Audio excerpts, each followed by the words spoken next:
Still having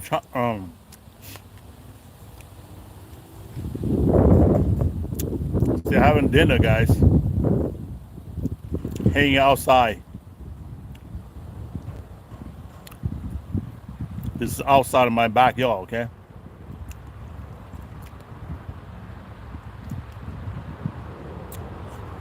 Some chicken Alfredos. Very good stuff. Uh oh.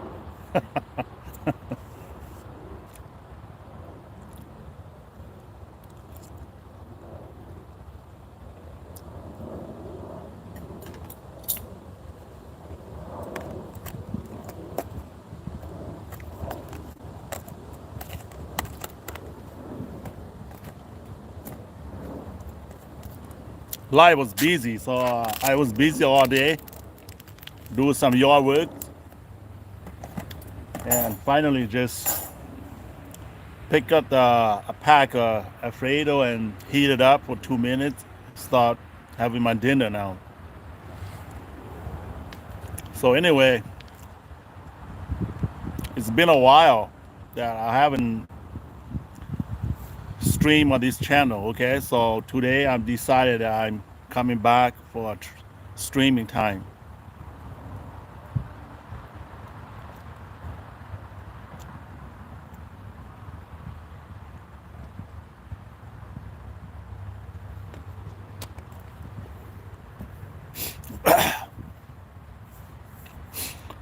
Eros, hello. Yes, hi to you. True Life, say hi to you.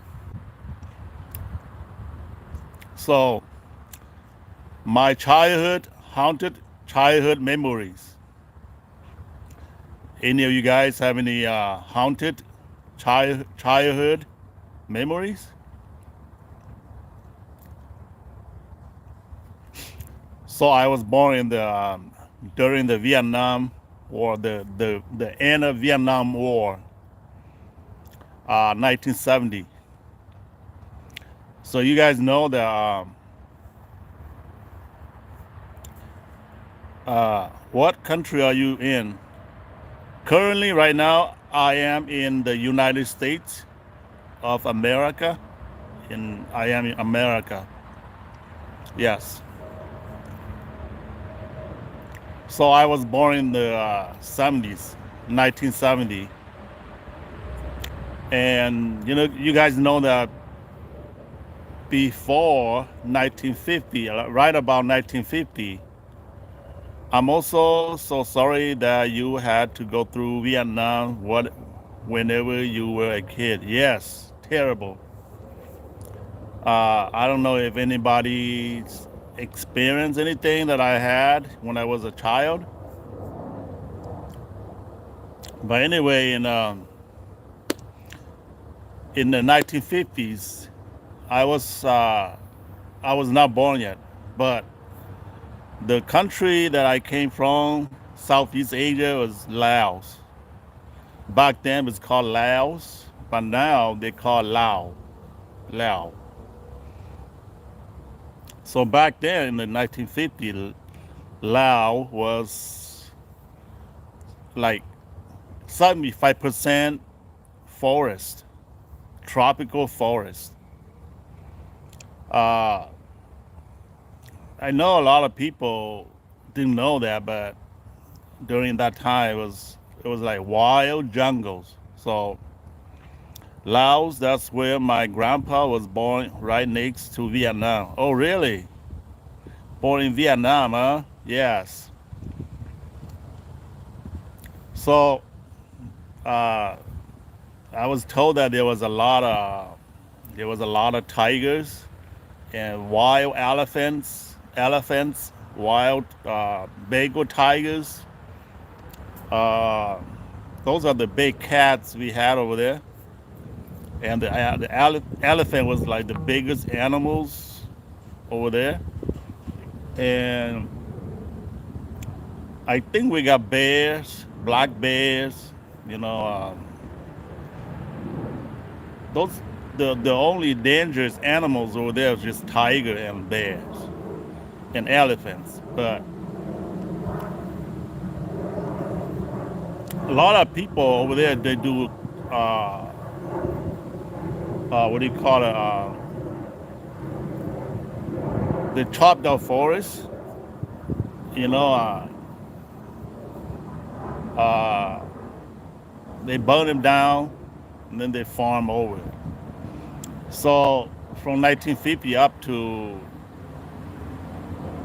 70, there was a lot of the forests were reduced to like 40%. And because when Americans, the came over there during the Vietnam War, and they came to Laos as a secret agent, CIA. They brought a lot of weapons, semi-automatic weapons like the M16, uh, and they gave it to the people, especially like the people that live in the mountains, the village. So the trick was, I don't know about Vietnam, South Vietnam and North Vietnam during that time, but I wasn't born yet. But I was told by my parents and my relatives, my grandpa and grandmas, that before the American came over there, we do not have guns, grenades, dynamites, bombs, any of these special weapons. We were like hunting animals with bow arrows and spears and traps only. So when the American came over there, they did not bring just weapons for the war, but they also brought weapons for the people to use. And then when they had, even my own people that live in the village, like mountain highlanders, on the mountain, they had whatever the CIA recruited leaders like the soldiers. They tricked the villagers that if you join the army, join the guerrilla armies, we'll give you weapons so that you can go hunt big cats, elephants, rhinos, uh, bears. So you'll be able to protect your family with it, not just doing the work for the CIA. You also have these protections. So the American gave them a lot of weapons, and then they start hunting down all the animals in Laos, the monkeys, the whatever the big animals. And by the time like 1975, when the Vietnam War ended, and the CIA pulled out of Laos and left the people stranded, and turned the people when Americans left, the people started to kill each other because the one with the Americans were called the enemy of the states to the Vietnamese, the North Vietnamese, and to the Pathet Lao, like the Laotian communists. Anyway, so all the animals will almost became, like extinct. That's why you go to Laos these days, it's hard to find a tiger and elephants. Used to call the land of the a million elephants, right? Laos. But then now there are only a few left. So because the weapons the American brought over there, they brought automatic weapons, right? You go to the jungle, you're not afraid. See the tigers, 16 round, right? Ah, you see a big elephant.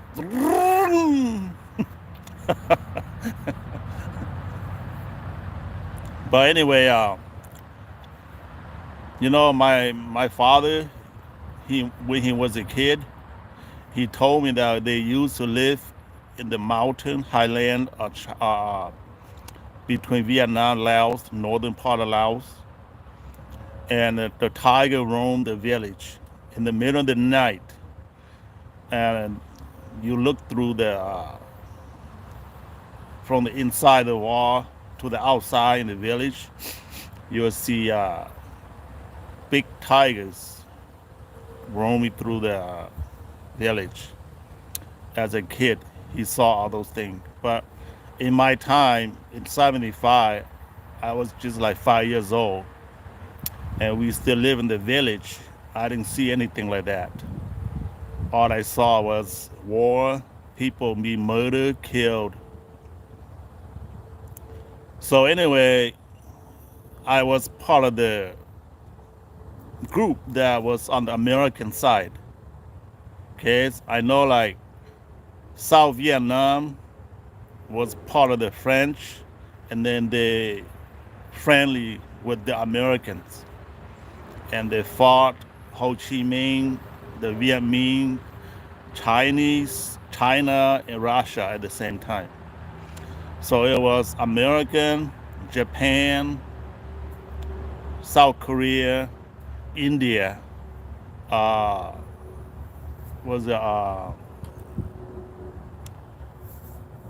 Sri Lanka, all those South Asias, plus Middle East countries, uh, Israel, and some African country like they gave support to the French because the French, they are colonies to the French people. So during that time, the French were fighting the North Vietnamese. The French, the African country that was colonies, they were colonized by the French, were also assisting the French to fight North Vietnam. You see, guys? So there was a lot of country that was fighting against North Vietnamese. But then the North Vietnamese had Russia as a backup for weapons, and Chinese as a manpower, military, manpower at the time.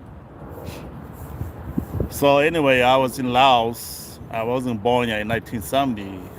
So when I was 5 years old, the war already over.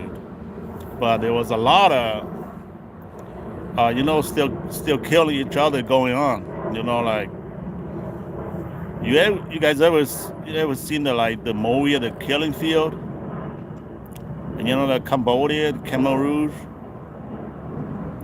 and the Cambodian guy, he has some American journalists with him, and then during that time when the Khmer Rouge were taking a lot of white Cambodians into concentration camp, and this family Cambodia, his father was arrested, took him to concentration camp, and he's tried to escape through the jungle of Cambodia into Thailand because his American friends left, and he was trekking through the jungle of Southeast Asia and go to Thailand.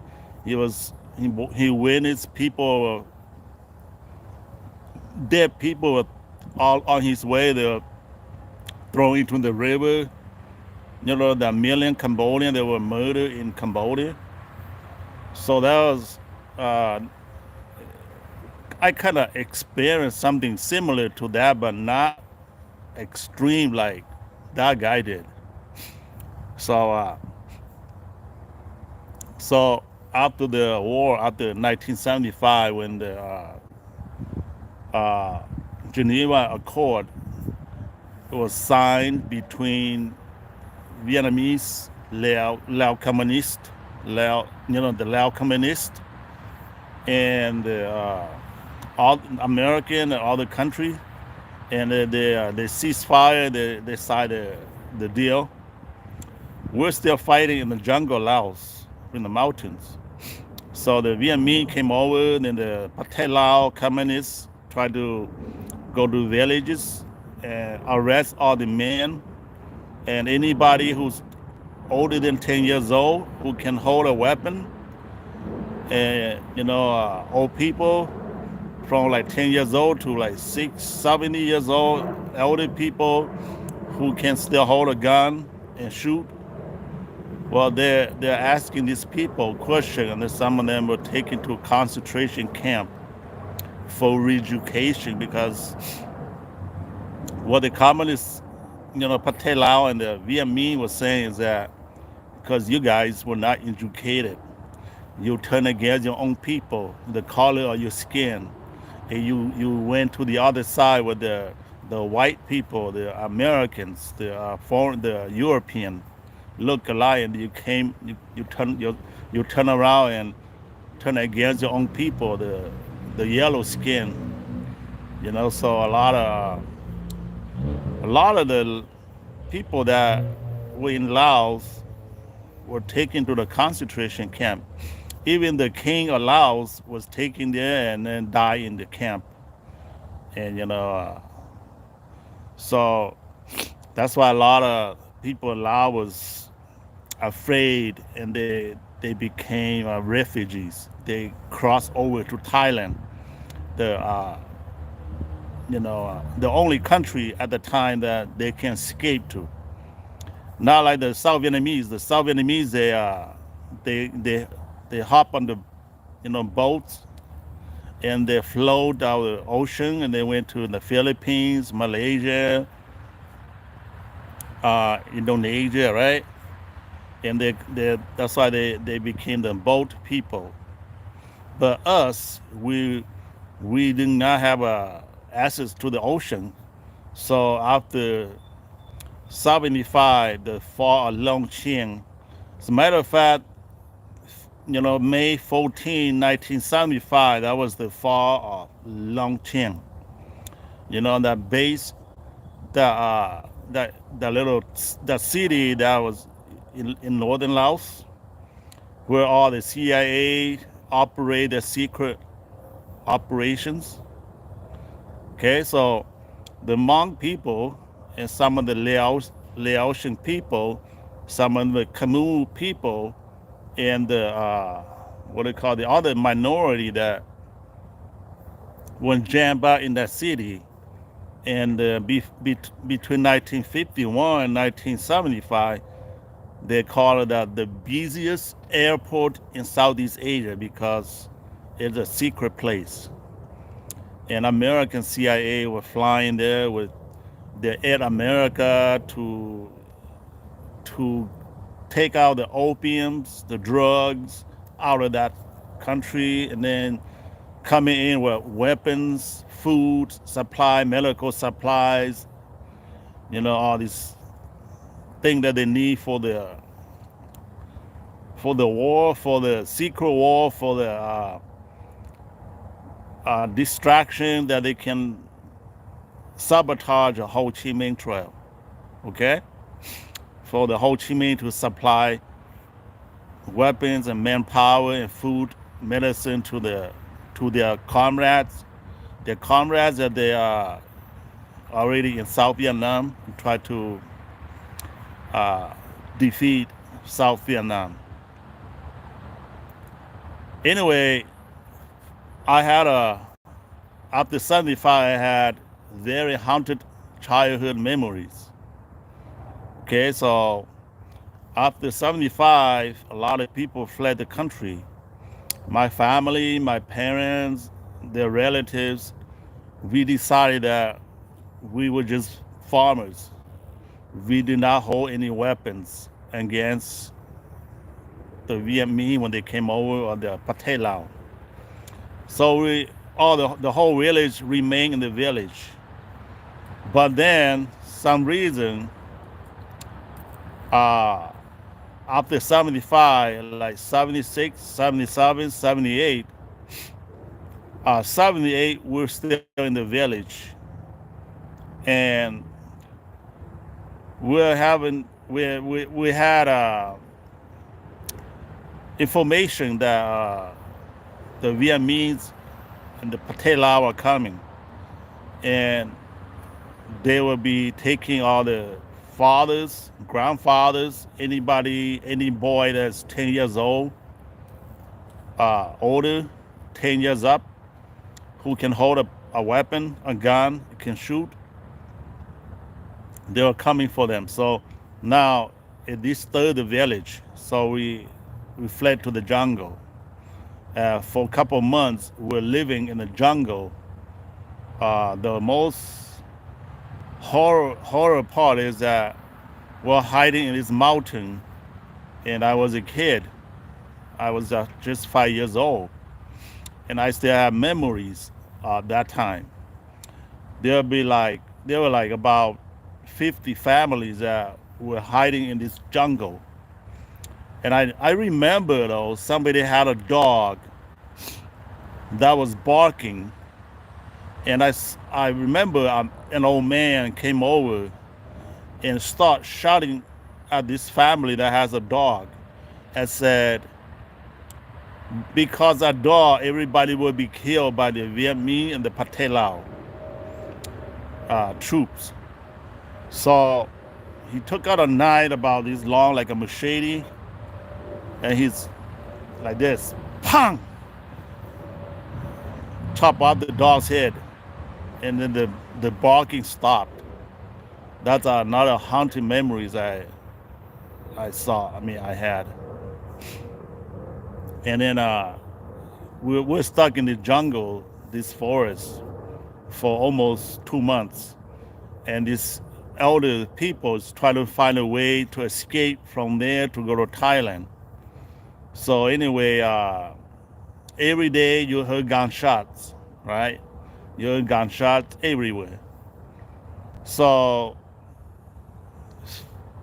I mean, suddenly one day, everything, things just break through, and we're guided by these other leaders that were guiding through the jungle, walking through, trekking this jungle, trying to go to Thailand, right? And and on this village road in the jungle, I saw a lot of dead people. Uh, some of them were like little baby was clinging to their mother, but their mother's already dead, and the father and they died together on the road. And sporadically, you will see a whole bunch of people killed on the side of the road, and then you go, and then will be nobody, and then you'll see them again, and you see baby, the mother still holding the baby, or the gunshot um, blow through the head to the chest, and the baby was just also got shot and died there in front of them, laying there. And some of them already like a couple days old and young, and you can see flies already laying eggs on them, and some of them already wrong, and maggots were like already taken out of the dead body. Imagine like I was a kid at 5 years old, and we walked through the valley of death, and I had these like memories, guys, and I can remember I was 5 years old. I can't remember everything, but it's a memory that it will never go away, and this is my backyard here when I'm sitting talking to you guys, streaming here. A couple years ago, there was a fawn, like a baby deer,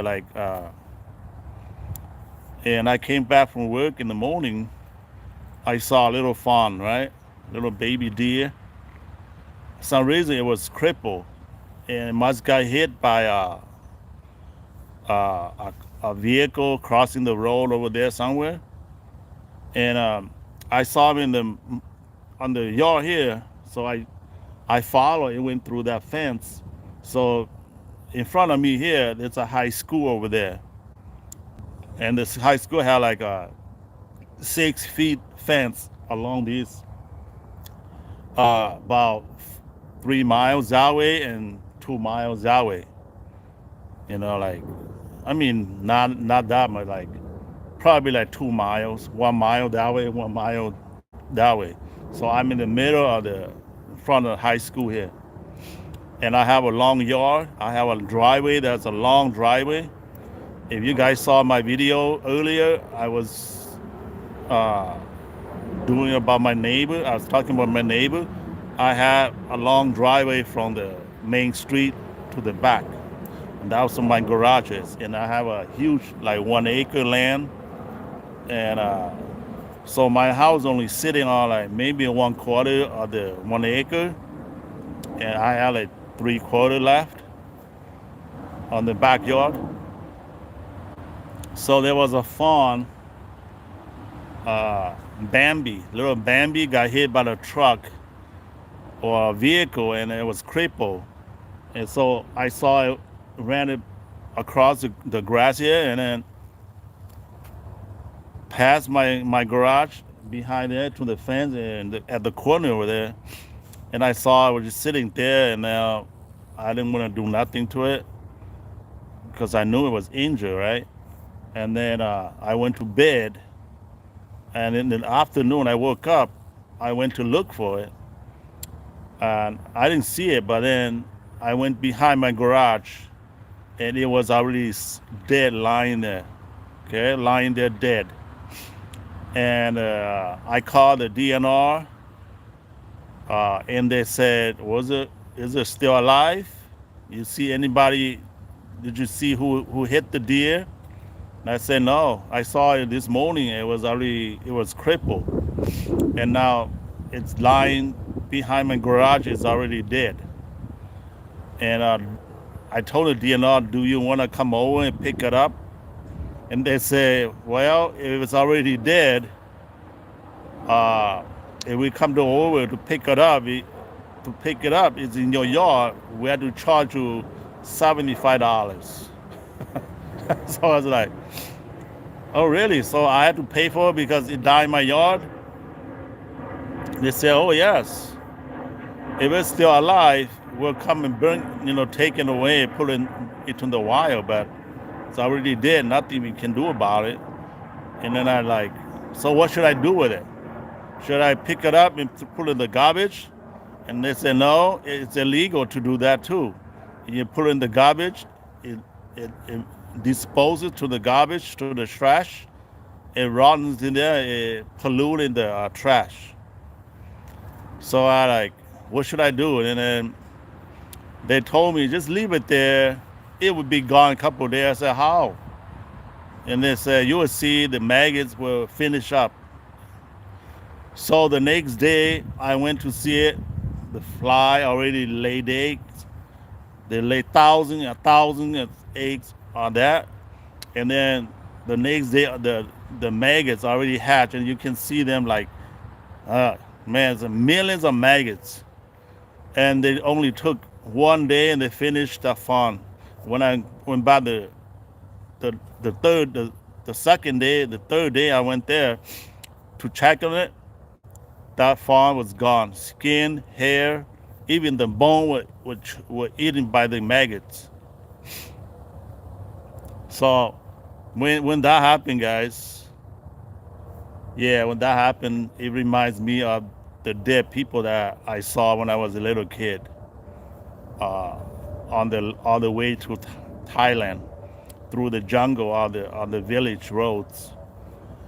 And it took us almost 3 months to get to Thailand. So at night we'll travel. During the day we'll hide in the bushes or in the deep forest, in the deep jungle, anywhere that we can hide, in the hole, in the cave. We just lie in there and wait till night time, and then we'll travel. So we had to go and go around some Laotian village. If they seen us, if they seen us during the day, they reported to the authority, the soldiers, police, the military, and they're surrounding us, and they will be ambushed and killed. So it was a haunted memory, guys. I uh, every day in my life, I am so satisfied that I'm here in the U.S. and I don't even want to go back there. Uh, it's just like a haunted memories. So uh, that's why this stream I want to tell you guys that if you guys never experience war, because America has never been to war since the never had a war here in the U.S. since the Civil War, right? This, the Mexican War. I think that was the last war, I think. So the Civil War, yeah, a lot of the Southerner and the Northern, the Yankee and the Confederate, they experienced the same thing, just like how I experienced. But if you're in the country here, you always the last 150 years, you won't know what war is like and how terrible it is and how haunted it is. And for me, I had experienced that when I was 5 years old, 6, 7 years old, and we made it to Thailand, but we were ambushed when we crossed the Mekong River at night, and my parents were killed while I tried to cross the Mekong River, and they went down the bottom of the Mekong River, and I was rescued by my older brothers, and aunt and uncle, and we crossed to the other side to Thailand, and we were brought to the camp in Thailand, the refugee camp, and then years later we came to America. So it's a horrible thing, it haunted me all the time. Every time I see something that, like, somebody put on YouTube, like when I heard about war, like Ukraine and Russia, or like right now in Sudan, in Africa, like, and then in the 90s about the Rwanda, the Houthi, whatever, their murder over there. Like when I see movie like Tear the Sun, like Bruce Willis and his team rescue. They went to Nigeria to rescue this preacher, whatever. That lady, she was like a Catholic missionary in that, right? You guys saw the movie Tears of the Sun, and Bruce Willis and the special Delta team, they went to rescue her. If you guys seen the movie, this is the horror that we had in Laos, in Vietnam, Southeast Asia during that time. They're calm, and when they hate you in Asia, like when they know that you're enemy of the state, they'll torture you, they'll kidnap you, they'll surround you, and they'll kill, and the babies there, sometimes they won't shoot the baby, they cut the woman's breast, so the baby was starved to death during at that time. Because I think they also had this humility that they can't shoot a baby.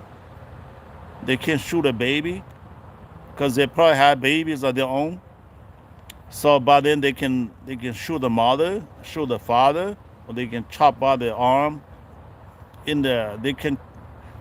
kind of like want to murder that person in the most horrors, terrible way, so that you're afraid, and you're not fighting back. It's like a tactic that humans do, so that you don't, so that you're afraid, you don't want to live with them, so you run off. You had to go somewhere. You run away like an animal, so they can hunt you down. So anyway, on my in 1976, 77, 78, 1978, when my family, we the 50 families, about 50 families, we tracked down the jungles. We came through a village road, and we saw a family that was, we saw a lot of people that died. I remember one of my uncle, they picked up two little kids. They're little sisters. They're about like 10 years old, and they're just there. They lost their mother, father. I guess during their journey there, they were ambushed by some Pathet communist soldiers, and the parents just ran off, and somehow the little kids were hidden somewhere or something, and they just came there, and we found them, two little kids. So one of my uncle asked them, who are your parents? They said they didn't know. They lost their parents.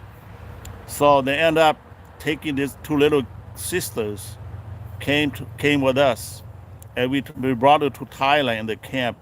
We got to the camp, the refugee camp. Their mother and father was already there. So it looked like they ran off during the ambush and left their two little daughters behind. So that was a sad thing, but they found their parents. I believe they are in the U.S. these days. They're probably older than me now, probably in their 60s, because I was like 8 years old, and they're like 10 or 12 years old. So I am in the mid 50s, so they're probably like in the 60s now. But those are the terrible days, terrible Thai horror stories I want to share with you guys. If you never ever been to war and you think it's funny and you think that war is fun, it's not. It's a horror story. Okay. Um, I was a kid. I witnessed a lot of things that very scared. You know, uh, you got nightmares over it. So I chose to be out here, and right now about 10:30, 11 o'clock, and I like to hang outside because the weather and the darkness. I got a light right here, above me here, but everywhere else is dark. You guys can see that it's dark out there. So just hang out here sometimes. Uh, we hardly see the moon and the stars, so I like to hang out here and so on my time off and watching the moon and the stars. Because I work night, and 6 p.m. I go to work, and then I come home 6 in the morning, and I work almost 7 days a week, so 5 days a week, and I don't see the moon and the star in the sky. So in the summertime like this, I like to hang out my days off. Like 2 days, my days off, and like to hang out here and enjoy the fresh air, and then just look at the sky, the Milky Way, the galaxy, the heaven, and think about my life, my past, you know, those terrible days, the country I left behind, and the people that's still there, and what's going on in this world, Yeah, so today I'm just sharing you a horror story that haunted me forever. Uh, Besides that, when I was a kid, uh, I can't remember much, but I know like my parents told me about these stories that is my when I'm my mom's grandpa had a stories like this. So I just thought I want to share with you guys. Uh, uh, it's kind of like a love story. But what happened was, in the village, and in the 1930s, in the village, there was this beautiful woman that lives in the village, and she was married to a husband already.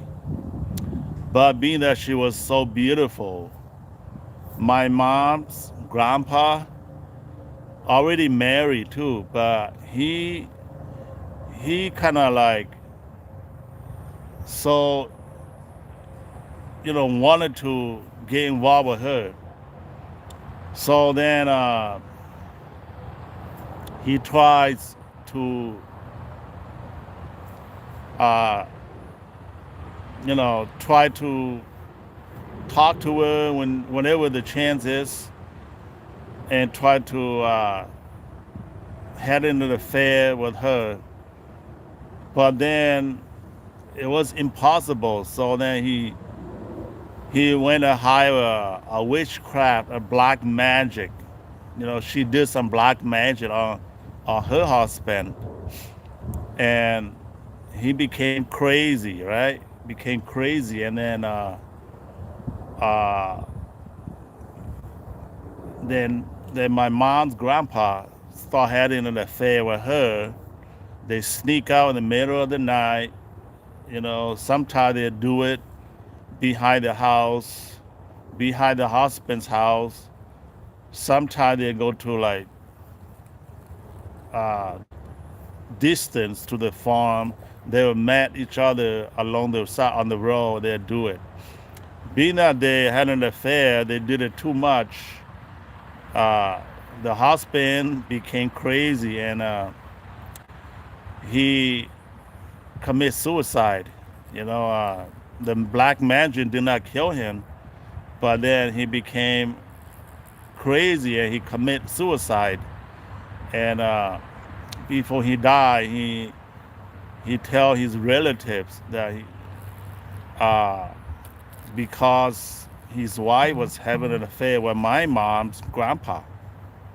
Okay, so then he died, and then they tried to the village, you know, her husband's relatives tried to arrest my mom's grandpa.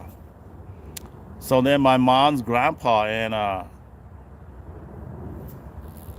his buddy, they took off. They fled into the jungle. They were gone for like almost a year, and her husband's relative was waiting for him to come back. But then during that time, the uh, the guy that died, his wife, also overdosed herself, commit suicide. So there's this thing going on, and the relative wanted to wait for arrest my mom's grandpa, so my grandpa, right? So they did not do a funeral ceremony. Usually, in the old days, the Hmong people that live in the mountain of Laos, the funeral ceremony lasts about 7 days, and they'll be hanging the dead person, you know, in front of their house, inside their house on the wall, until the person's relatives or close relatives comes from distance far away village to visit her before they bury her. But in this case, she died, overdose, the husband died, and there was no funeral because they wanted my mom's grandpa to come back and pay for everything. Okay, so when they took off, they took the wife and the husband and they hung them in this road that was coming through the village, and they hung them there and they let them rot, and the maggots ate them. The flies laid egg on them, and the maggots ate them. And there was like almost a year later when my mom's grandpa and his buddy came back from the jungle of hiding. The couple that committed suicide, they already run out, and what's left just the skeleton. So my mom said that she saw that. She saw that when she was a kid. It was horror. It's a horror story. And when you were a kid, when you see somebody will hang, and running down this village road, there's no way you'll travel that road. Okay, so at night you having nightmares. And my my mom's grandpa did come back, and there was the village leader. They had to they had my mom's grandpa. They did not kill him, an eye to an eye or an arm to an arm, but they had him pay for the funeral of the couples because they already did, and it was settled. He lost a lot of money paying for the head of those two people that died commit suicide. So this is from my mom. It's like a love story, horrors gone bad. Like uh, cheaters, suicide, like affair, love affair that turned into nasty horror story. So my mom witnessed something like that, and she told me when I was a kid, you know, and I can still remember it. This is more like I was like in 77. I was just like 7 years old, and at night we're gathered together, and the elder would tell us stories, scary stories. So even like something like this, it's in my memories. And when I came to the U.S., I was watching the Freddy Krueger movies, in the 80s and then early 90s. Nightmare Elm Street, Freddy Krueger. I was a young teenager, like 13, 12, 13 years old. Yeah, that movie also got me uh, nightmares. And what is it? Halloween 13. Uh, yeah, those movies really got you stuck in the mode. You know, it, it's a horror stuff. So anyway, I just wonder if you guys have any stories like that. Any of you experience anything like that? I just want to share my experience as a kid growing up. What kind of horrors, witness that I experienced. Okay, so it's almost an hour, guys, and it's getting late. So the airplane's up there. It's a very cold night tonight. It was hot earlier. It was hot. We had a storm, A couple trees went down over there on my neighbor's yard, and I ended up with a chainsaw and took down some of the branch and chopped into little pieces for firewood. It was just some dead trees from my neighbor's yard, and it fell across my driveway, and I took care of it because my neighbor, like I said on my last video, he went to the institution because he had Alzheimer, and he's no longer live at his house. And I heard that his granddaughter is going to come and live there, but it's been a while, and his grass is like 3 feet high right now. Not 3 feet, but like maybe 8 inches high already. And nobody came over and mowed his lawn. And the wind was so strong today and blew his trash can all over and knocked down some tree on his yard and on the other side, and some of his trees fell to my side, and I took care of my side, but he has his tree over there, so I don't know. My neighbor no longer is over there, so yeah, it's and I took care of that. So then I was kind of exhausted, and that's why I came out here at night to enjoy the cold air. But now it's cold. It was warm earlier because the thunderstorm came by. It was raining. Now everything dries up, and you got this cold breeze come in. So that's why I had these little red jackets on. So everything's red, guys. Red, red, red. And my shoes also red. I don't be careful, I might get shot.